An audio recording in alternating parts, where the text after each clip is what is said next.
Hello guys, the depth queen स्वागत करती है अपने डीप वाले डेप्थ वर्ल्ड में। और आज मैं बात करने वाली हूँ एक ऐसी अंडररेटेड मूवी के बारे में जो शायद मुझे पूरा भरोसा है कि आपको इस मूवी के बारे में बिल्कुल भी पता नहीं होगा, क्योंकि ये मूवी अर्लीज 90s की है।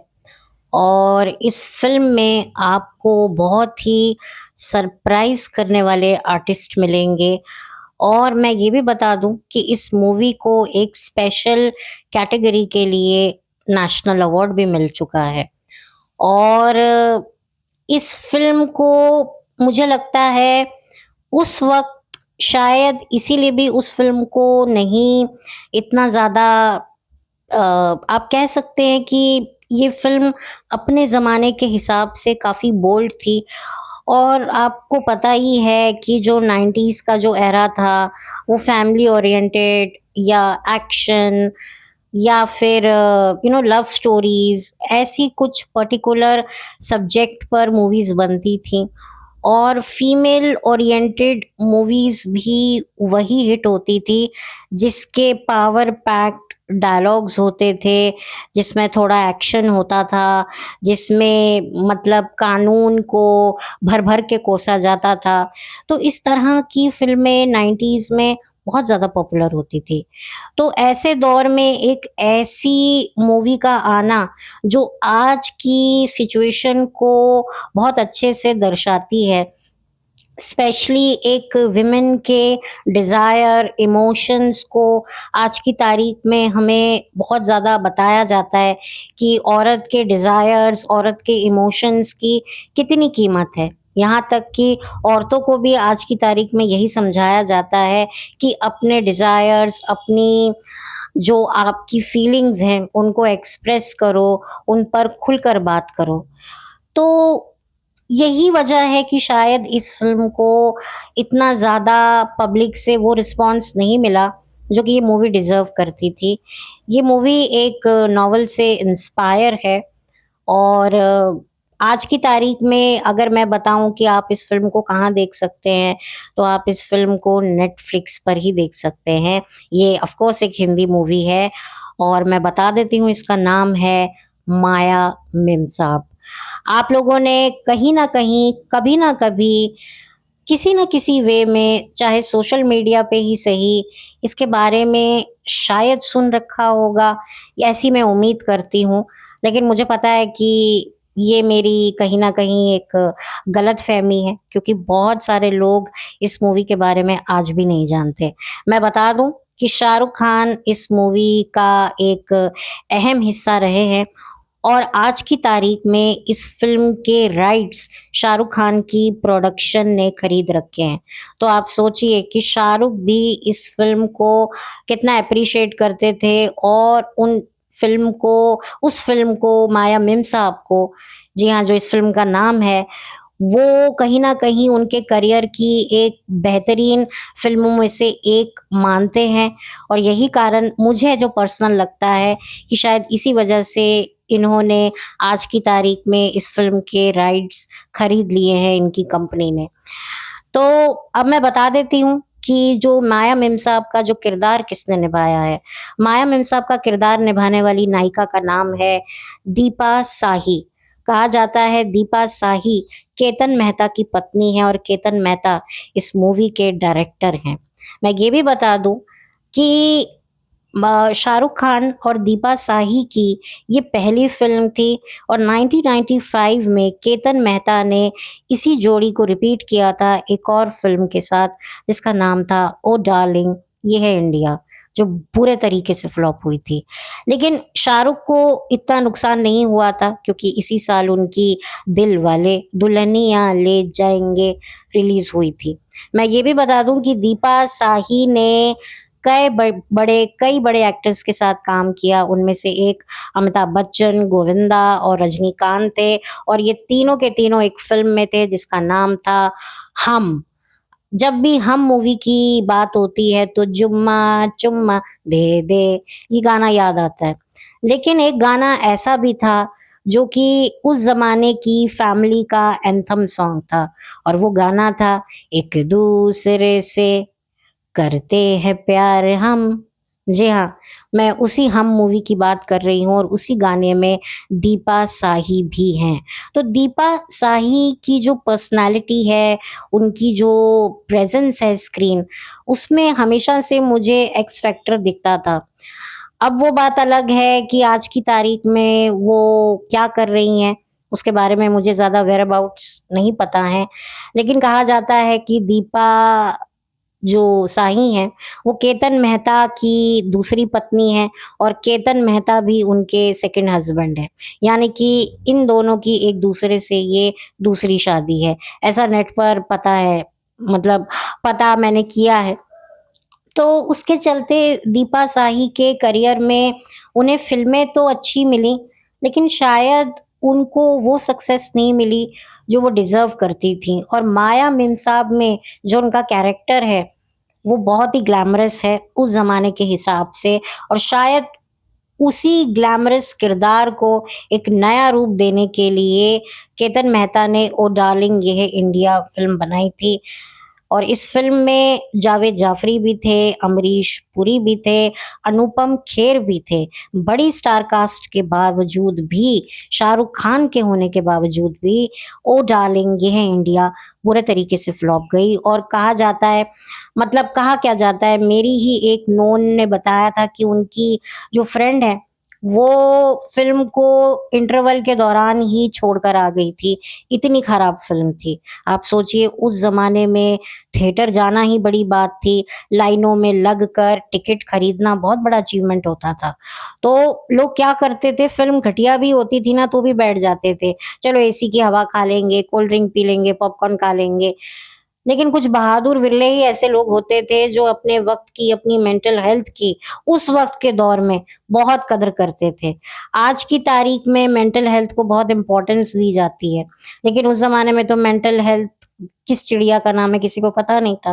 लेकिन उस वक़्त में भी कुछ ऐसे विरले लोग होते थे जो इस बात को समझते हुए ऐसी गलत चीज़ों पे अपना वक़्त बर्बाद करना, ज़ाहिर करना पसंद नहीं करते थे और पैसों के बारे में बिल्कुल परवाह किए बगैर फ़िल्म को आधी ही छोड़कर आ जाते थे। तो मुझे ये बात पता चली थी, हालाँकि मैंने ओ डार्लिंग ये है इंडिया मूवी आज तक नहीं देखी और ना ही मेरा कोई डिज़ायर है देखने का। लेकिन मैंने सुना, इससे कनेक्ट हुई सिचुएशन, तो मैं आप लोगों के साथ ज़िक्र कर रही हूँ। ओ डार्लिंग ये है इंडिया यूट्यूब पर है भी, नहीं भी, कहाँ है? मुझे वो भी नहीं पता। लेकिन मैंने माया मेमसाब देखी तो इससे रिलेटेड चीज़ों पर जब मैंने रिसर्च किया, तब मुझे ये सारी बातें पता चली एंड ऑफ कोर्स मेरा पर्सनल जो एक्सपीरियंस था, जो मेरी किसी नोन ने ये बात बताई थी कि इंटरवल में ही छोड़ के आ गई, मूवी इतनी खराब थी। तो मुझे लगा कि मुझे ये भी आपको बात बतानी चाहिए। तो उस टाइम पर ये बात सुनकर ही मैं वो हो गई थी कि अच्छा, इतनी खराब फ़िल्म है। तो मेरे भी दिमाग से इस फ़िल्म को देखने का भूत उतर गया था और आज तक उतरा हुआ है। तो काफ़ी इरिटेटिंग मूवी कहा जाता है। हाँ, इसका एक गाना मुझे थोड़ा-थोड़ा याद है, ये नोटों की गड्डी डैडी ने दी, कुछ जावेद जाफ़री का कुछ रैप भी है, कुछ शाहरुख और जावेद जाफ़री का कोई फेस ऑफ नहीं, वो क्या बोलते हैं, वो जो गाना गा के एक-दूसरे को हराते हैं, कुछ ऐसा कॉम्पिटिशन। मुझे कुछ-कुछ हल्का-हल्का क्योंकि ट्रेलर में गाना सुनाई देता था, एक फ़िलिप्स टॉप 10 करके भी काउंटडाउन आता था।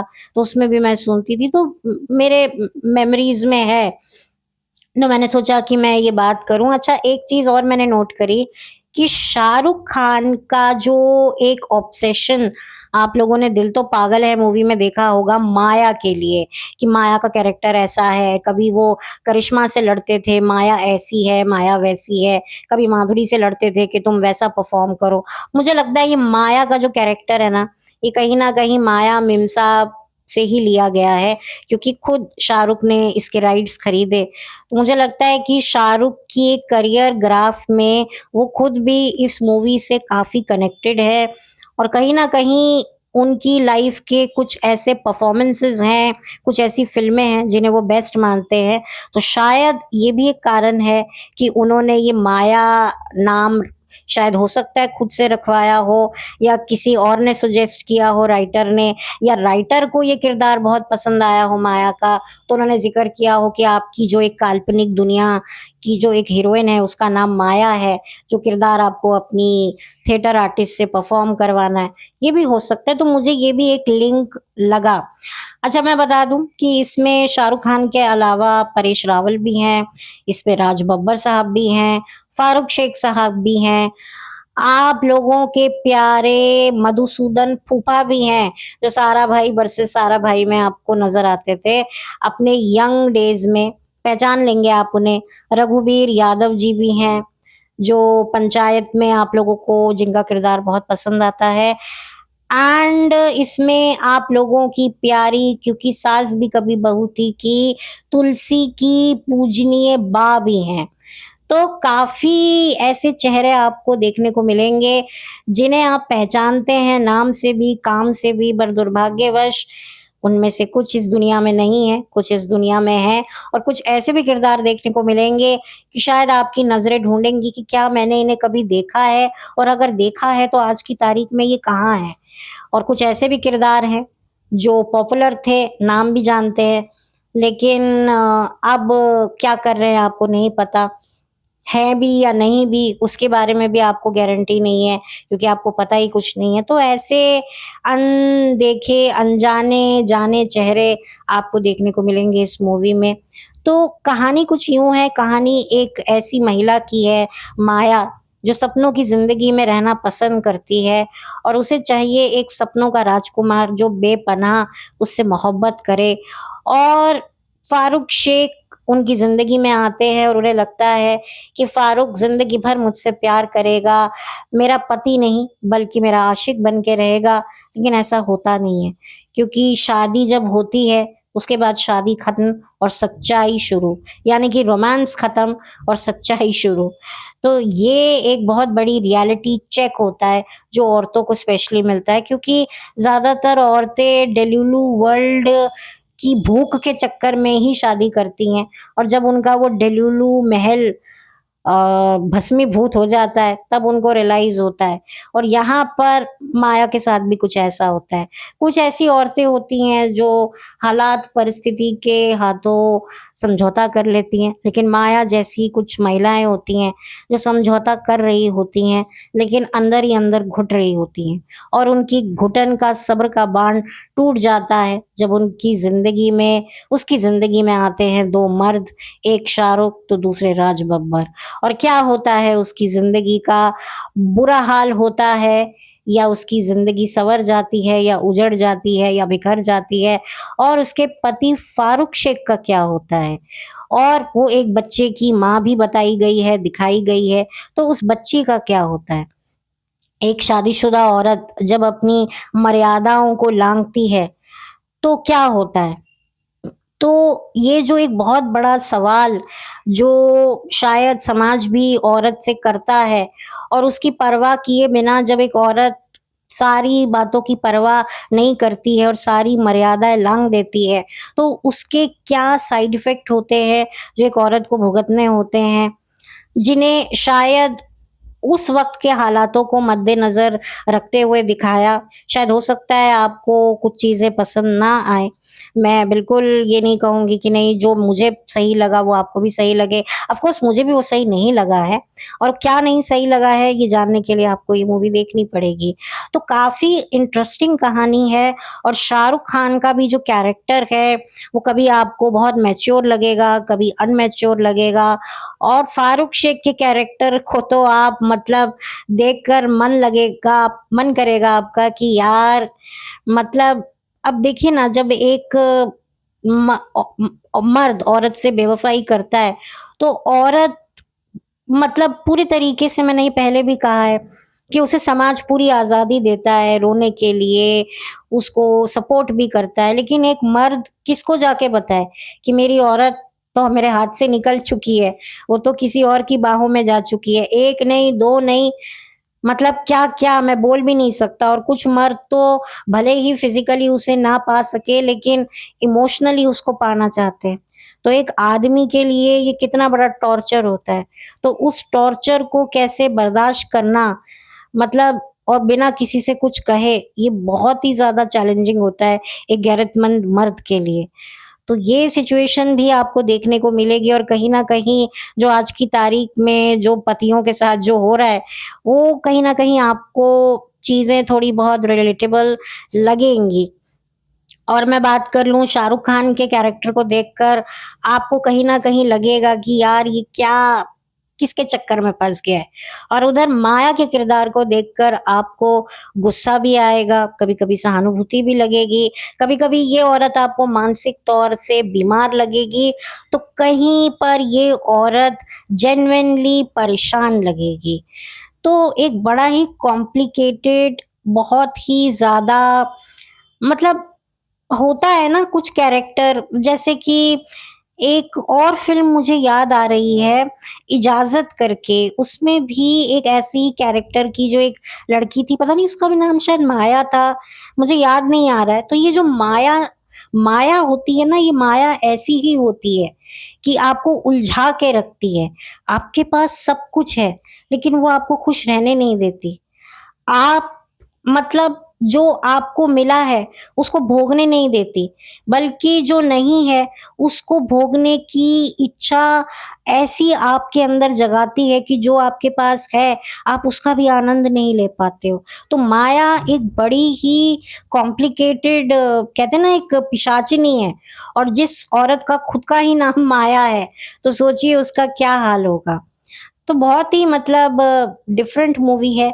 ये एक थ्रिलर ड्रामा मूवी है, तो थोड़े से इंटरेस्टिंग प्लॉट्स हैं इसके, और गाने बहुत डिफरेंट हैं, मैं बता दूँ। म्यूज़िक बहुत अंडररेटेड है, जैसे ये मूवी है, और इसका म्यूज़िक दिया था हृदयनाथ मंगेशकर साहब ने। आप सबको पता ही है, लता मंगेशकर जी के भाई हैं।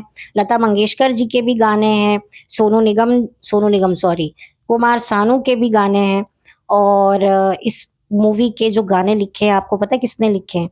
गुलज़ार साहब ने। तो आप सोचिए कि गाने कितने खूबसूरत होंगे, कितने डेप्थ, कितने मीनिंगफुल होंगे। और वाक़ई जब मैंने इन गानों को सुना तो मुझे भी बहुत अच्छे लगे। तो मैं तो डेफ़िनेटली रिकमेंड करूँगी कि इस फ़िल्म को ही नहीं, बल्कि इसकी म्यूज़िक एल्बम पर भी जाकर विज़िट करें, और एक बार गानों को भी सुनें कि वाक़ई क्या म्यूज़िक है, क्या गाने हैं। और क्यों नहीं आज की तारीख में इन गानों के बारे में बात नहीं होती है।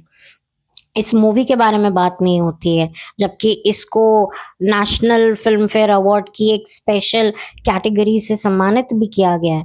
तो इतनी ज़बरदस्त फ़िल्म थी ये, लेकिन लोगों को समझ नहीं आई। शायद हो सकता है डायरेक्टर की भी गलती हो, आई डोंट नो, क्योंकि क्या होता है ना, जो पहले के जो डायरेक्टर राइटर्स थे, वो बड़ा वक़्त लेकर फ़िल्म को बनाते थे। क्योंकि जो एक सच्चा कलाकार होता है ना, वो अपनी कला से इतनी जल्दी संतुष्ट नहीं होता। उसको लगता है नहीं यार, मैं ये भी कर सकता हूँ, मैं इससे बेहतर कर सकता हूँ, और इसी वजह से कई-कई साल लग जाते थे फ़िल्म बनने में। लेकिन आज देखिए 15 दिन के अंदर फ़िल्म कंप्लीट हो जाती है, और बन के क्या निकलती है, आप सबको पता है। क्योंकि वो डेप्थ, वो इमोशन, वो कुछ भी नहीं डाल पाते, क्योंकि उनको बस बनाना है, उनको बेहतर, अच्छा नहीं बनाना है। तो ये डिफ़रेंस मुझे लगता है पहले के डायरेक्टर में और अब के डायरेक्टर में। और पहले डायरेक्टर इतने ज़्यादा इन्वॉल्व हो जाते थे, राइटर, मतलब पूरी टीम इतनी इन्वॉल्व हो जाती थी कि मतलब कभी-कभी इतना इमोशन, इतना कॉम्प्लिकेशंस वो डाल देते थे कि पब्लिक थोड़ी कन्फ्यूज़ हो जाती थी, और यहाँ पर भी मुझे लगता है शायद यही कारण रहा। तो ख़ैर ये मूवी आप लोग नेटफ्लिक्स पर जाकर देख सकते हैं, पूरे तरीके से एन्जॉय कर सकते हैं। और बस इसी के साथ अब मैं इस वीडियो को बंद करती हूँ, और उम्मीद करती हूँ कि मैंने कोई पॉइंट छोड़ा नहीं है। मैं इस मूवी की कहानी आप लोगों के साथ पूरे तरीके से डिस्क्लोज़ नहीं करूँगी, क्योंकि मैं चाहती हूँ कि ये मूवी आप लोग देखें। 1993 के सिनेमा को, डिफरेंट सिनेमा को आप लोग अपनी दृष्टि दें, अपना विज़न दें, अपना पॉइंट ऑफ व्यू दें। मैं इसी उम्मीद के साथ ये पॉडकास्ट बना रही हूँ, क्योंकि पहले के ज़माने में बहुत डिफरेंट मूवीज़ बनती थीं, बट अनफॉर्च्यूनेटली उन मूवीज़ को शायद क्रिटिक की तरफ से एप्रिसिएशन मिल जाता था, अवार्ड्स मिल जाते थे, लेकिन उनको पब्लिक की तरफ से वो एप्रिसिएशन नहीं मिलता था, जो वो डिज़र्व करते थे। ये जितने भी डिफरेंट मूवीज़ बनाने वाले जो डायरेक्टर हैं, ये जान डाल देते थे, लेकिन उसके बावजूद भी इनकी फ़िल्मों को कोई समझ नहीं पाता था। मेबी शायद लोगों में उस वक़्त ज़िंदगी को देखने का नज़रिया अलग था, आज अलग है, आई डोंट नो। लेकिन जो भी हो, मैंने इस मूवी को 10 साल पहले यूट्यूब पे देखा था। तब मैं इस मूवी को ना ही समझ पाई थी, बस देख लिया था।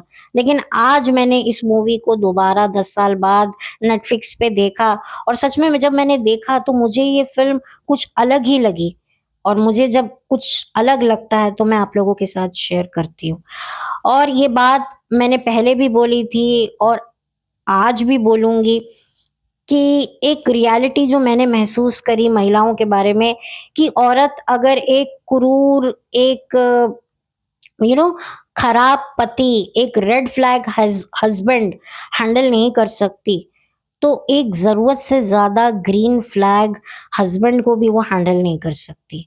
ये बात मुझे समझ में अब आ रही है, जब से मैं थोड़ा और डेप्थ में जा रही हूँ, कुछ चीज़ें मेरे सामने आ रही हैं। अभी कुछ वक़्त पहले मैंने तितली नाम की एक टेलीफ़िल्म का रिव्यू किया था, जो दूरदर्शन पे आई थी, तब भी मैंने ये बात कही थी, और इस मूवी को देखकर भी मुझे यही फ़ील हुआ, क्योंकि कभी-कभी सीधे-सादे पतियों के साथ बहुत गलत हो जाता है। तभी मतलब मैंने ऐसा एक आर्टिकल भी सोशल मीडिया पे पढ़ा कि एक लड़की ने अपने हस्बैंड को इसलिए डिवोर्स दे दिया कि लड़का बड़ा सीधा है।